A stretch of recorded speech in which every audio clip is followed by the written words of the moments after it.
Welcome all, Come Report Live, April 11th edition. Lance, you look tan and rested back from Corpus Christi. Not really tan, Bob, not really rested. It was a busy conference and a lot of good fun and good information. Well, we have a lot of nice material this week. Let's get to it. Please, we love your questions. You can ask during this presentation, or you can do it anytime during the week. Everyone should know about the certificate that's in the dashboard. Please print that out, and that is a good way for you to document your training. Let's go to the polls. How has your 2018 total average compensation changed? Actually, it should be this year compared to last year. Up, down, or no change? I'm going to guess, Bob, that in most cases, SBA lending's at the forefront of most institutions, so I'm going to say increase. And for you in the 7%, I'm going to talk about that because I'm going to talk about the results of my surveys that finally are done. Let's go to the next poll. What about base? Be interested to see the responses. Yeah. This is what we found out, Lance. For the business development officer across the board, total average compensation is decreased. For the top producers, 6%, it ranges from 1% to 6% down. What I found out is that banks, lending institutions, I almost made a Lance mistake, are really compressing the compensation to the BDOs. They keep on tweaking them. We just got back from the BDO summit last week, and I'm finding out in our numbers that senior management continues to decrease the overall compensation. It's hard to know why. Well, it is hard to know why. There was some discussion at Mouth, Bob.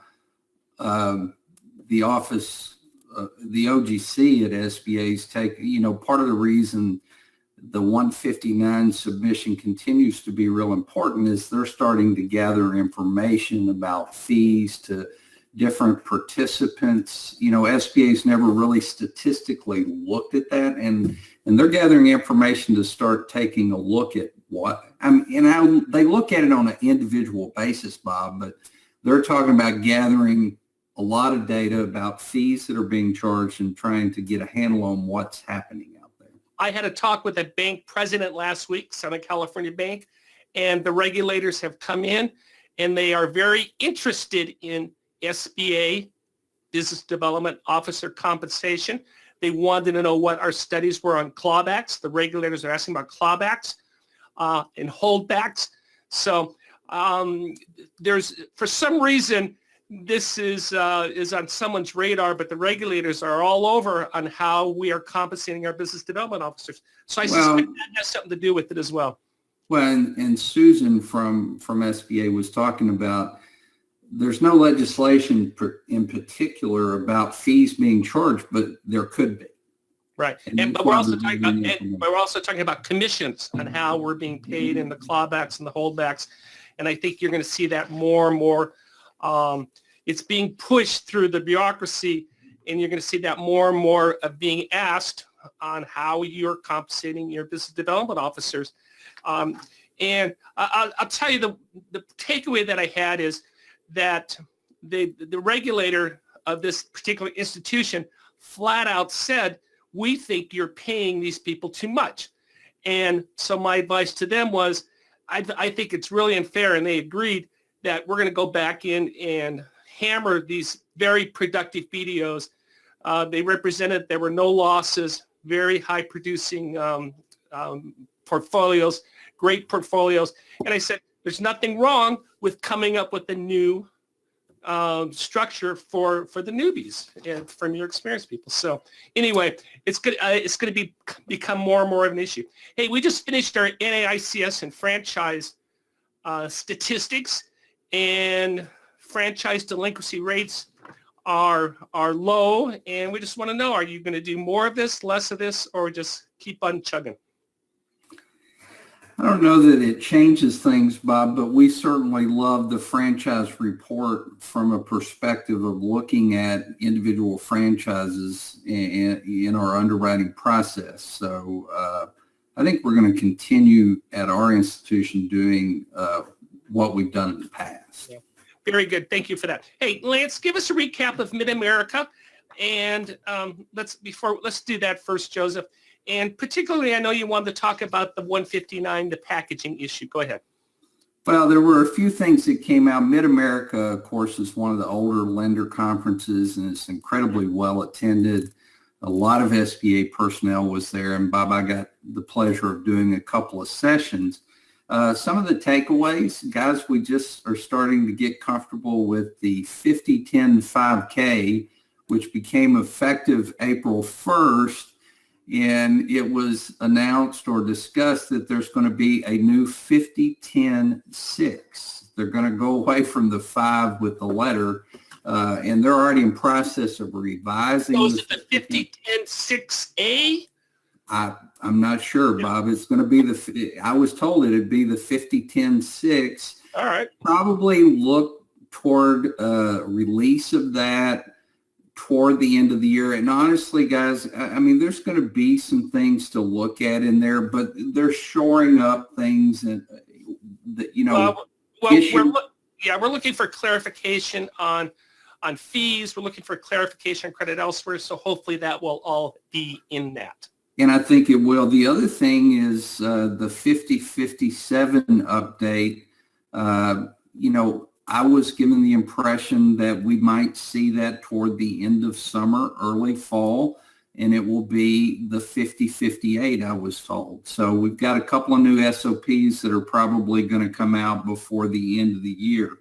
Another big topic of discussion was the requirement now to put 100% of ownership in regards to inputting a loan on E-Tran. And certainly all SBA personnel were telling us that the reason for that, there was one example where a minority owner, Bob, had, I'm pretty sure it was $28 million worth of exposure in terms of SBA loans. And this person had figured the game out and was a 5 to 10% owner on all these loans. So part of the reason SBA wants to collect all the owners is from a character perspective. They want to find out, if the borrower, has caused loss of the federal government, if the borrower's eligible. And guys, if we make a loan and there's a 5% borrower who's not eligible, you've got an ineligible SBA loan and a denial coming if it does go to guaranteed purchase. So it's not just for SBA, it's for protecting the participant lenders as well.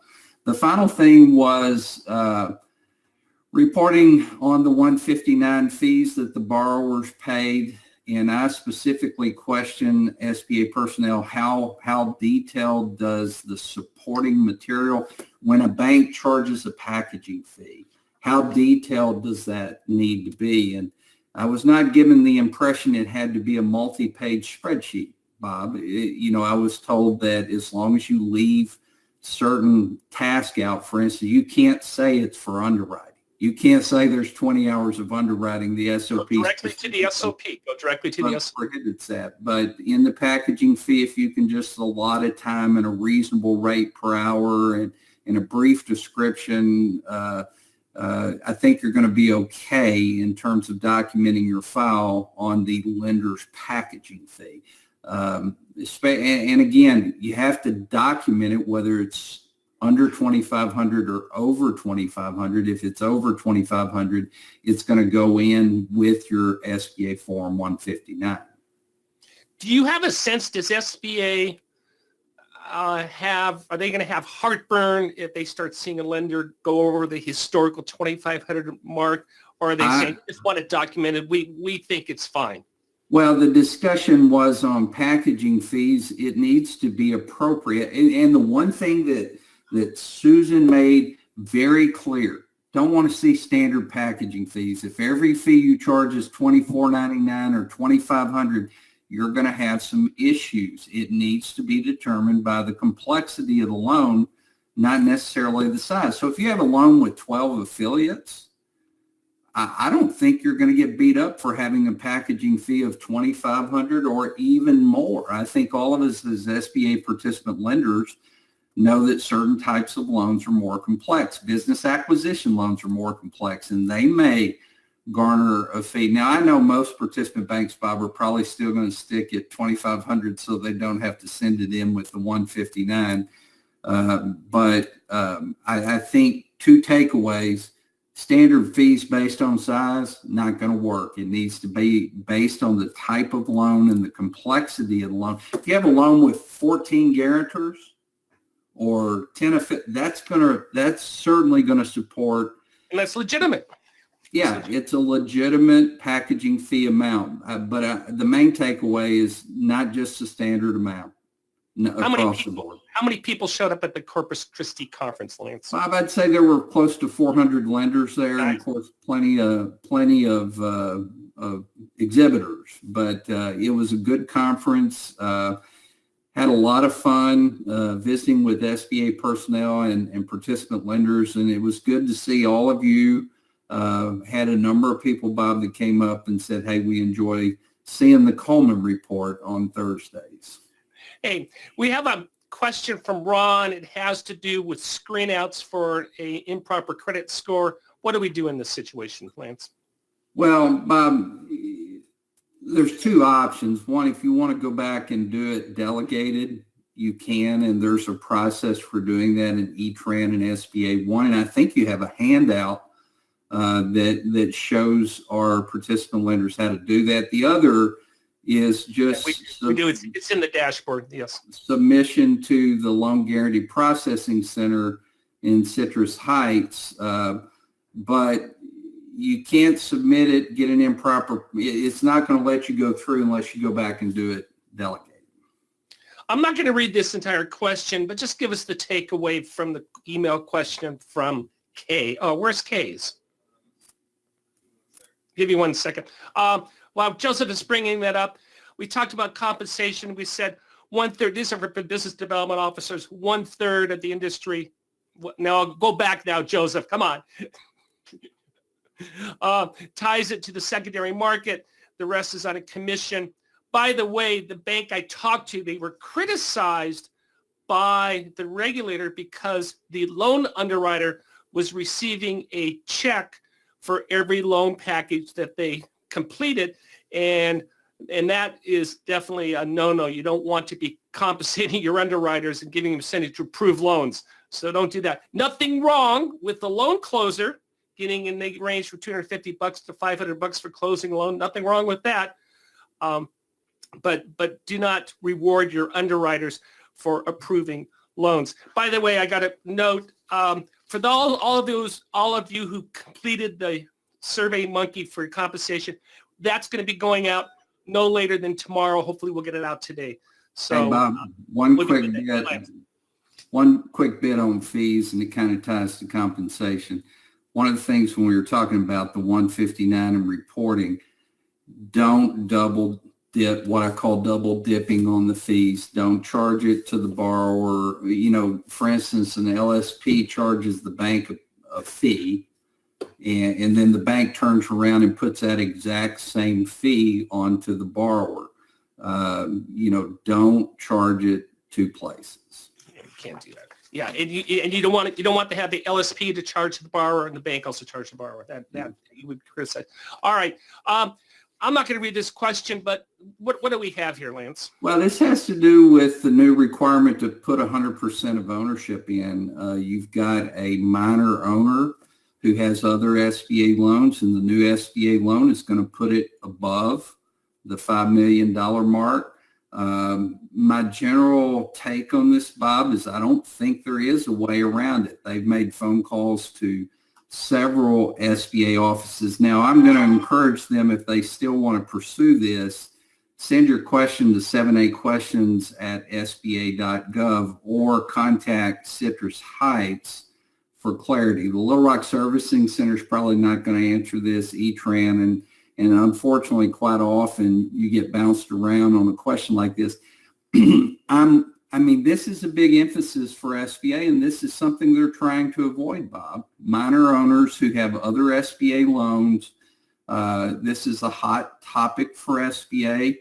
My general consensus is the 15% owner needs to go away for this deal to work. And if the 15% owner goes away, how long do we have to wait before we resubmit the package, Lance? I don't, changing ownership, you've got to wait a period of time. It's 6 months, I think, Bob. But I really don't, like I said, because this is such a hot topic for SBA right now, and that's the reason we're having to put 100% of ownership in. I don't think there's a way around it. But again, Kay, if you want to continue to pursue this, please reach out to Citrus Heights and just give them the information and see what their thoughts are. We're going to have a new administrator. I don't know how to pronounce her name. Did they pronounce it for us at the conference? They did, Bob, and several people had difficulty. Anyway, Carranza. I think we got Carranza. Carranza. Okay, so I think we'll go with Ms. Carranza. Anyway, former deputy administrator with SBA. She's coming back home. She'll be the 26th administrator. Currently, she's the treasurer. She's pull out your money. You can see her signature on it. Very highly thought of. I think that's a good choice. And as we said, we reported last week, you all gave the outgoing administrator a great approval rating. Anything else said about her at the conference, Lance? Well, I think two things came out. There was a lot of discussion about the job Linda McMahon did, and everybody kind of agreed at Mount that she did a great job. Everybody is pleased with the new pick because she is someone that President Trump will listen to. And she does have SBA experience, so it's not like she's going to have to figure out what SBA is. So I think it's a good choice. Yeah, and she has to be confirmed by the Senate, and that'll take a while. But what I'd like about this is, remember, during the last transition between administrators, we went a long time without an administrator. So I'm glad that they're putting someone in right away, or as soon as feasibly possible. Following up on the conversation we had on the question from Kay, SBA told us that they considered the various entities to be affiliated, and it is ineligible. Well, I think that's a hot topic. That's why we're having to show 100% of ownership, and we need, we're going to need to vet everyone that's an owner in terms of what their SBA financing history has been. Well, we finally got caught up in all our annual reports. As we said, we finished the franchise report as well as the NICS, and those are charge-offs for 504, 2%, 1%, 7%. I mean, very, very good type of numbers that we are seeing. Hey, Bob, one thing I wanted to point out at Mal that was brought out, we had an economist who was a keynote speaker who we've been talking about. We think a light recession is on its way. The economist said, not in 19, not in 20. And of course, they know it all. Yeah, well, he prefaced that, Bob, by saying I'm 50-50. I could be correct. I could be incorrect. You see, you're correct half the time. This is a summary of, we had a good time in Miami, and we have some nice interviews, and we'll be cycling those into our podcast. And if you care to see that chart, is about SBA originations, pool formations. Hey, if you're concerned about the secondary market, we release a CPR report every month. Make sure you're on that list and get that. That's the takeaway on this. And let's see, Lance, you're starting closer this week. We're going to do underwriting next week. We are refilming it all with the new 50-10 5K, and then we'll have to do it all over again for the 50-10 6. But what we're committed to that. We're going to do then get that right. Upcoming events, there they are.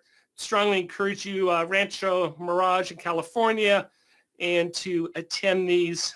And of course, you got NAGO and NADCO up there as well. And our upcoming webinars, we are going to be doing. We're not going to do hotel motel April 24th. We got to figure that out. But we're going to do veterinarians, and we'll be doing our industry webinars, and then we'll cycle them all over again. And I know, Lance, we're going to be announcing a new servicing liquidation webinar for you as well. That's it. We appreciate your questions. Again, as I said, all the reports are now up and ready. And all of you who completed the Survey Monkey and gave me your email address, you'll be getting your personalized compensation report hopefully today, if not today, by tomorrow. And with that, thank you all. We'll talk to you next week. Have a good weekend.